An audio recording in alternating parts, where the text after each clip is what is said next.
Jung's Red Book doesn't give you a single thing. Most of us pick up a book like that looking for some hidden knowledge, something that might finally complete the picture.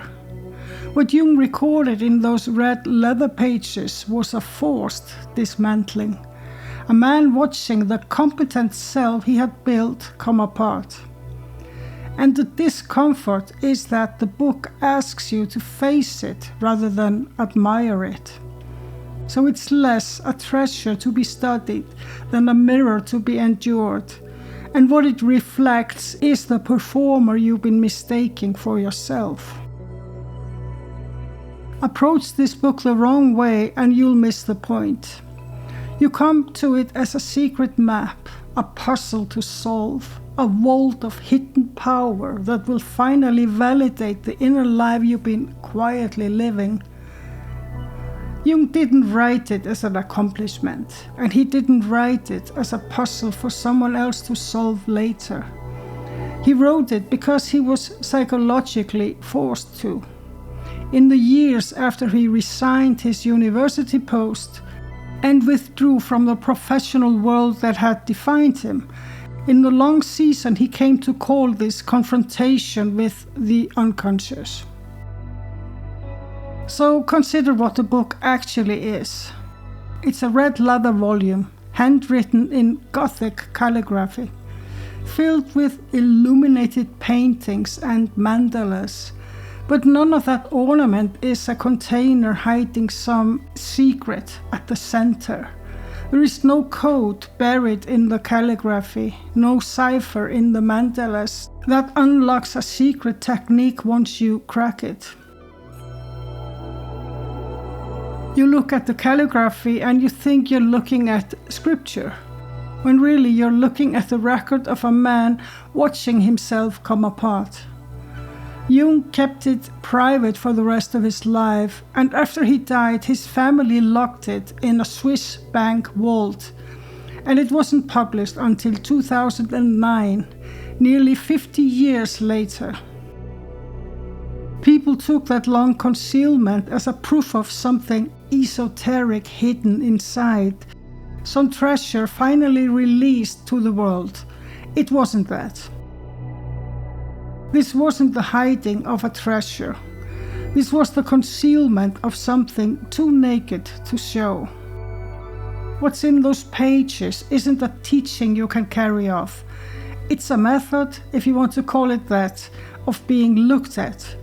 And the figure doing the looking is your own neglected interior. So the whole trouble comes down to a single tension, and it runs the length of the book.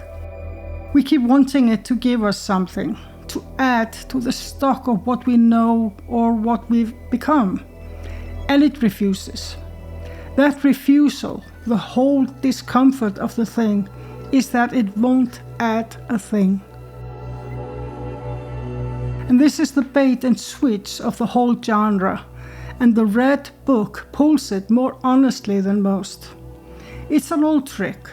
You go in expecting to come out richer, and what you come out is lighter, which isn't the same thing and isn't what you were shopping for.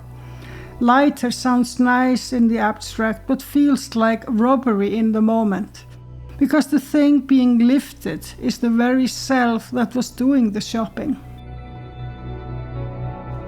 And I think this is why so many readers set it down unfinished.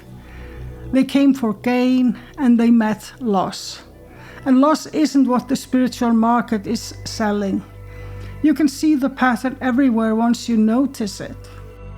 We prefer the comfortable mystery of symbols to the brutal simplicity of being faced, because symbols can be collected and discussed and worn as signs of having gone deep, whereas being faced simply takes something away from you. The Red Book is full of symbols, certainly, but they aren't there to be admired. They are there the way a mirror is there, to show you the face you've been avoiding. And a mirror is the most uncomfortable object in the house for exactly that reason. So that is the first thing to get straight before anything else. This isn't a manual in the sense of a set of instructions for becoming more. It's a mirror in the sense of something that shows you what's already there under the additions. And once you take it that way, the question stops being what the book will give you and starts being what will it take away. And that's a much more unnerving question to sit with.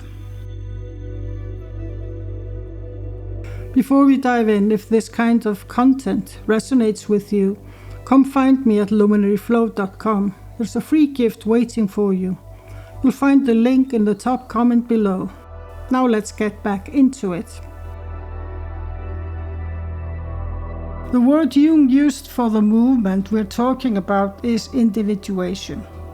And it's worth pausing over because the word has been badly bent out of shape. You hear it now and it sounds like a project of becoming more yourself, of adding levels of attainment, of moving up some inner ladder toward a fuller, more complete version of yourself. But almost the opposite is the case. Individuation, as Jung meant it, isn't a process of addition, it's a process of subtraction.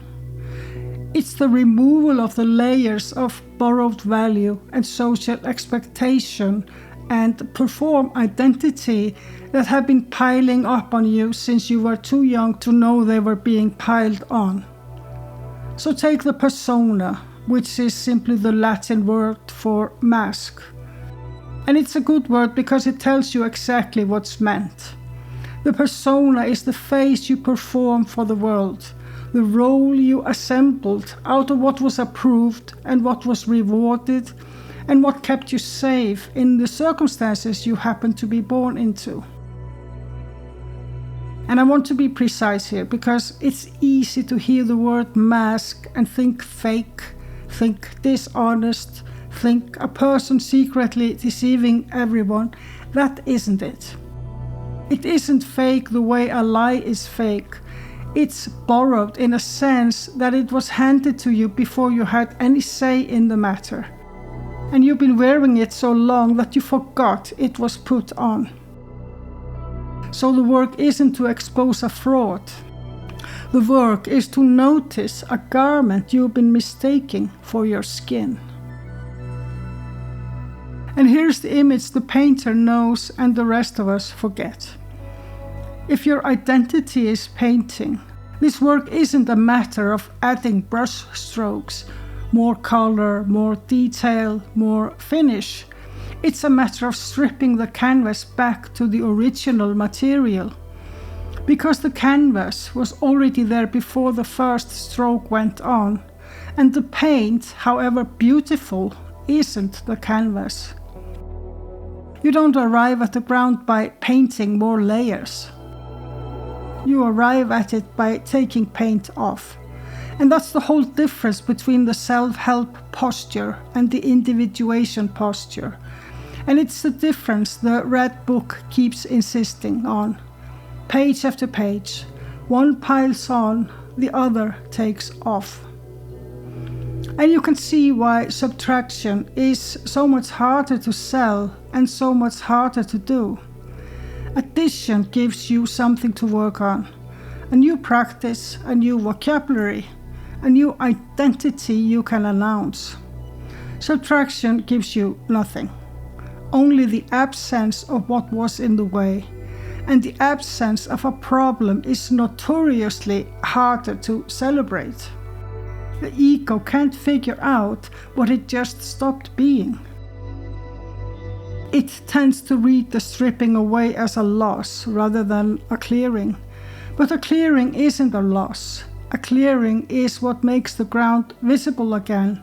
And the ground was there the whole time, underneath every layer you ever added, waiting to be seen. Now, if we consider the shadow, the popular picture has gone badly wrong. The shadow has been painted as the dark side, the evil twin, the bad part of you that supposedly must be confronted because it's dangerous. And that framing is exactly what the audience that find this kind of work has learned to distrust, because it's therapy speak dressed up in mythic costume. The shadow, as Jung actually used the word, isn't bad, it isn't evil, and it isn't imperfect. It's hidden because it was ignored and neglected, pushed aside so that the persona could be maintained. And it's disowned life rather than dark life, plain and simple. It's everything you could not afford to be and still keep the role together. This side of you has been silently waiting, with the patience of something that was never allowed in the room. So Jung said that until you make the unconscious conscious, it will direct your life and you will call it fate. And that's the mechanism, you see, because what you ignored doesn't simply disappear. It runs you from behind. And the persona's favorite explanation is to call that running fate, or just my nature, or the hand I was dealt. Anything rather than look at where the invisible steering is actually coming from. The shadow isn't your enemy in this. It's the part of you that has been doing the steering while you were busy polishing the mask. And it has been at the wheel far longer than you even realize. So individuation, properly understood, is the return of what was already whole before the splitting started.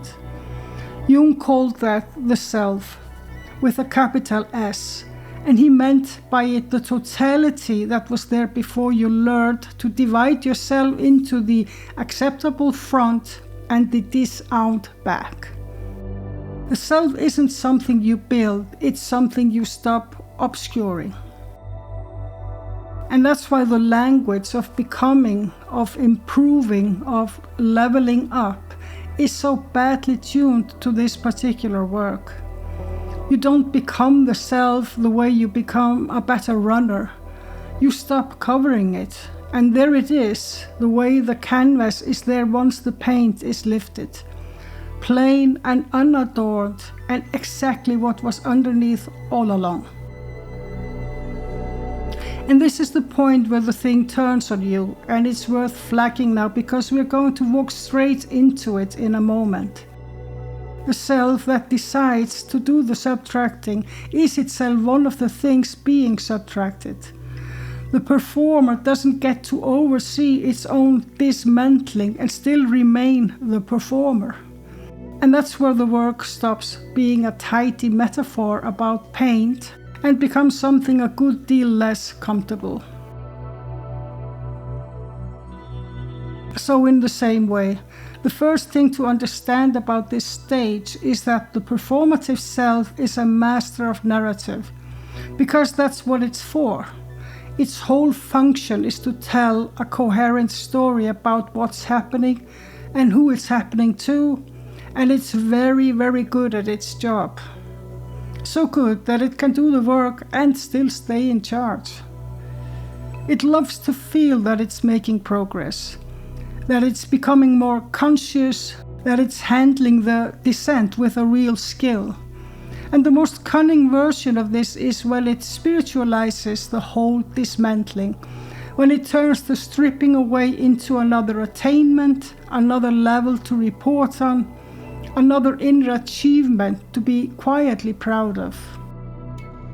It's exquisite, because the very thing being dissolved volunteers to manage its own dissolution.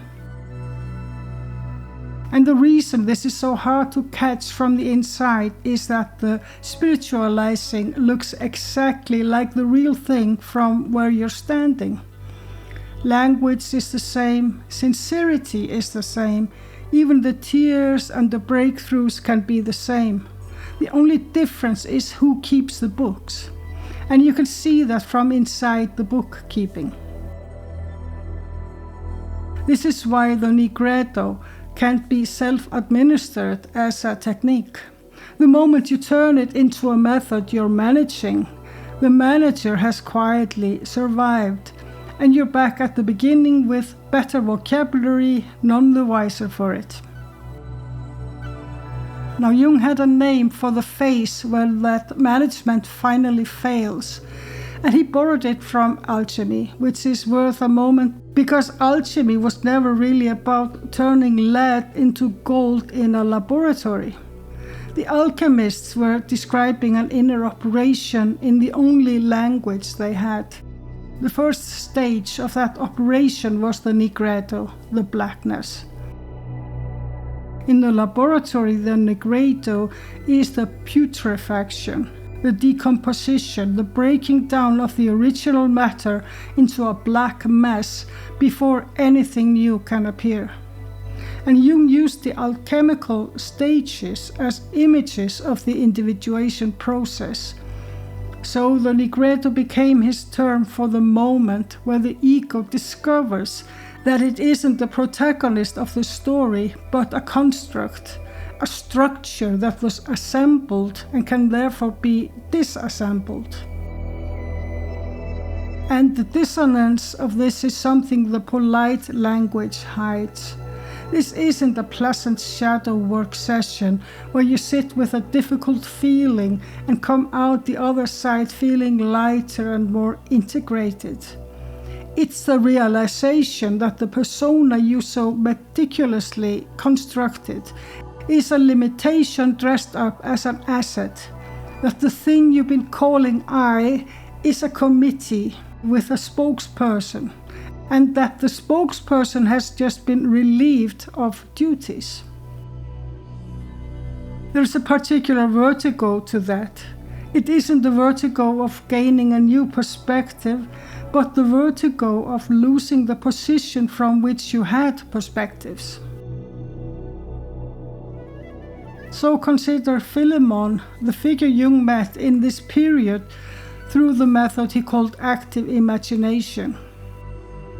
It's tempting to imagine Philemon as a mystical trophy, a wise old guide Jung conjured up and now gets to consult.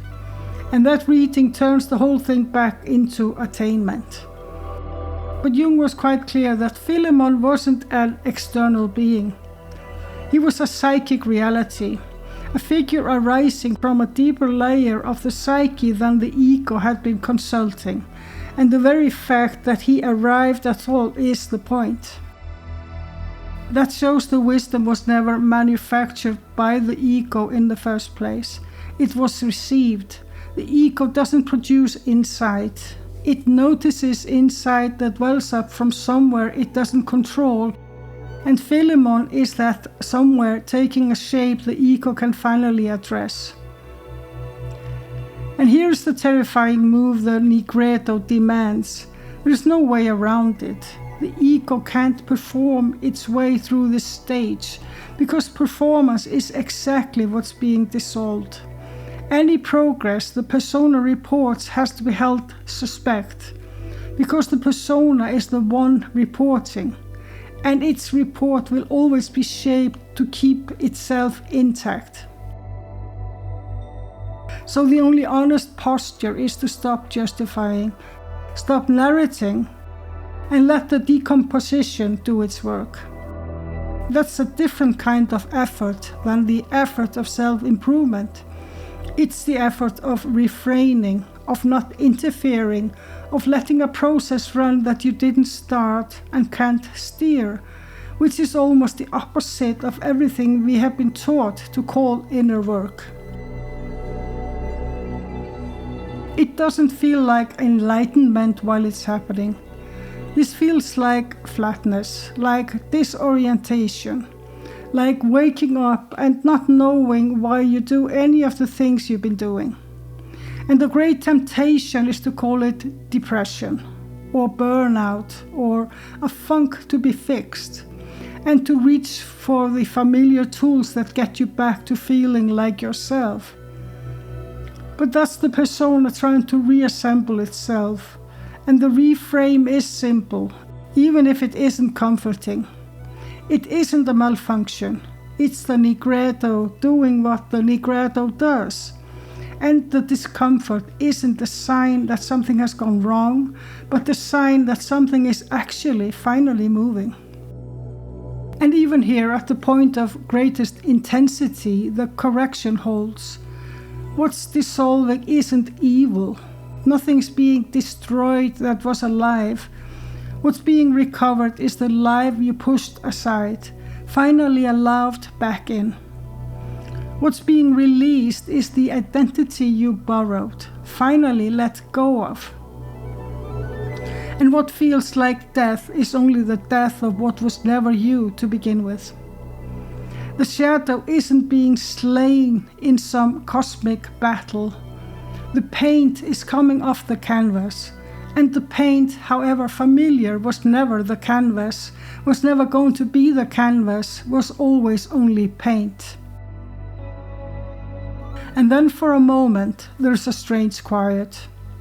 It's the quiet of no longer having to hold the story together. And it's almost a relief once you stop fighting it. The way an arm aches pleasantly when you finally set down something heavy you forgot you were carrying. So when the performative self is finally stripped away, you aren't left with nothing. And that's the fear that keeps people from walking all the way in, the fear that there will be no one left on the other side. You're left with something far simpler and far less dramatic. You are left with the ability to act without needing to justify the action to the narrator, to do a thing because the thing is there to be done and not because it serves the story of the person you're becoming.